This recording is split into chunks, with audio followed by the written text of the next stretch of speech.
Sopsortering har blivit extremt viktigt i dagens samhälle. Det är en del av miljödebatten som har uppstått. Sopsortering går ut på att slänga sitt skräp i olika behållare.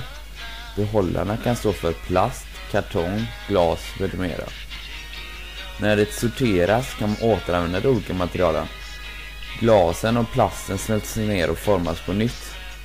Nu när vi insett att alla jordens resurser inte kommer räcka för evigt, så börjar vi återvinna föremål som vi har använt och föremål som är trasiga. Ju mer vi återvinner, desto längre kommer vi kunna behålla den höga livsstandard vi har idag. Oljan börjar ta slut, men ändå tillverkar vi otroligt många plastförpackningar som lika gärna kunde uppstått ur gammal plast.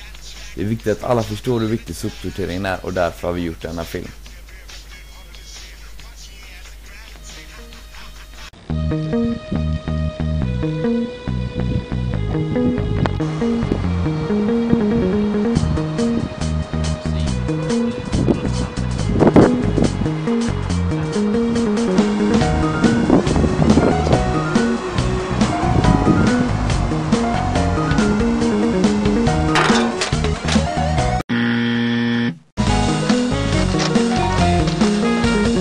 Just det, jag måste panta det.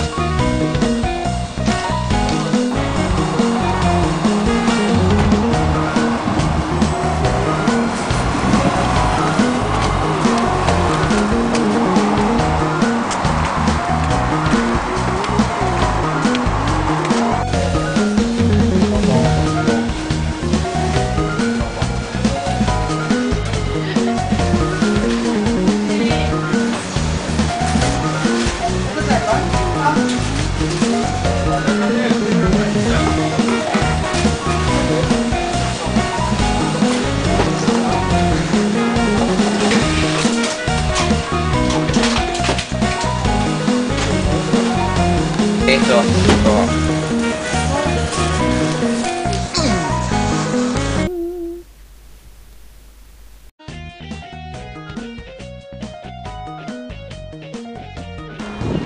Det är viktigt att vika upp förpackningarna. Varför? För då får det plats mer i behållarna. Vad händer annars? Jo, för då behöver sopgubbarna komma hit oftare. Och det är dåligt för miljön. Ja, för lastbilarna släpper ut mycket avgaser. Jag slänger glasflaskan i färgade glasförpackningar. Eller ofärgade glasförpackningar. Jag ska ju slänga den i ofärgade, för den är ofärgad. Varför? Det är för att läskföretag ska kunna återanvända flaskan och inte börja tillverka nytt glas. Biologiskt avfall slänger man i en kompost blandat med jord och gräs. Där finns det även maskar och andra organismer som bryter ner det så att det blir ny jord/gödsel. Det är viktigt att man slänger ner lätt nedbrytbara avfall som till exempel gräs i komposten. Men till exempel avfall som clementin innehåller mycket gifter och är därför inte lätt nedbrytbart. Det kan vara bra att röra om i komposten lite då och då så att det blir syre ner hela vägen. Då går processen mycket snabbare eftersom insekterna får mer syre.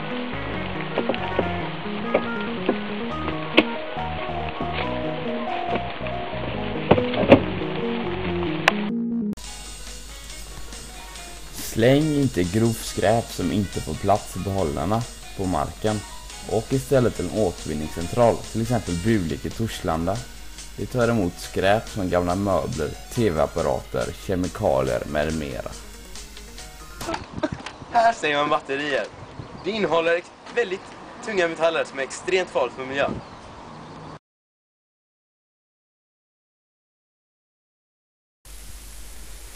Förpackningar av papper, kartong och wellpapp. Förpackningarna körs till en sorteringsanläggning där skräp sorteras bort. Sedan balas förpackningarna och fraktas vidare till pappersbruk. Där man gör kartong pressas olika skikt av pappersmassa samman. Skikt av returfibrer kan då varvas med skikt av ny pappersmassa. Stora saker som måste återvinnas, så som den här diskbänken eller den här stolen, måste man återlämna till en återvinningscentral. För att det här får inte plats i en vanlig soptunna. Och dessutom så måste plocka dem ner objekt och för objekt så att man sorterar dem rätt. Förpackningar av metall. Förpackningarna mellanlagras först på Renovas sorteringsanläggning. Sedan körs det till ett återvinningsföretag när man separerar stål från aluminium och sorterar bort skräp. Sedan skickas metallen till ett omsmältningsanläggning där den blir nytt stål eller aluminium. Sedan kan man tillverka nya förpackningar eller andra föremål. Vanligt avfall såsom plast, papper och rent av kaffesump kan man slänga i en vanlig plastpåse som senare sopbilen kommer och hämtar. Efter man har fyllt sin soppåse så då är det dags att slänga den. Då är det viktigt att man tänker på att man ska knyta ihop påsen. Inte ha några miljöfarliga saker, explosiva saker eller vassa saker i soppåsen.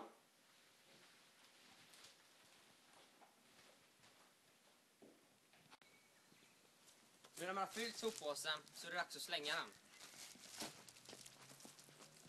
Kan du förklara hur man öppnar soptunnan på bästa sätt? Jag brukar ha ett litet knep att man öppnar den bakifrån och kastar ner påsen. Wow.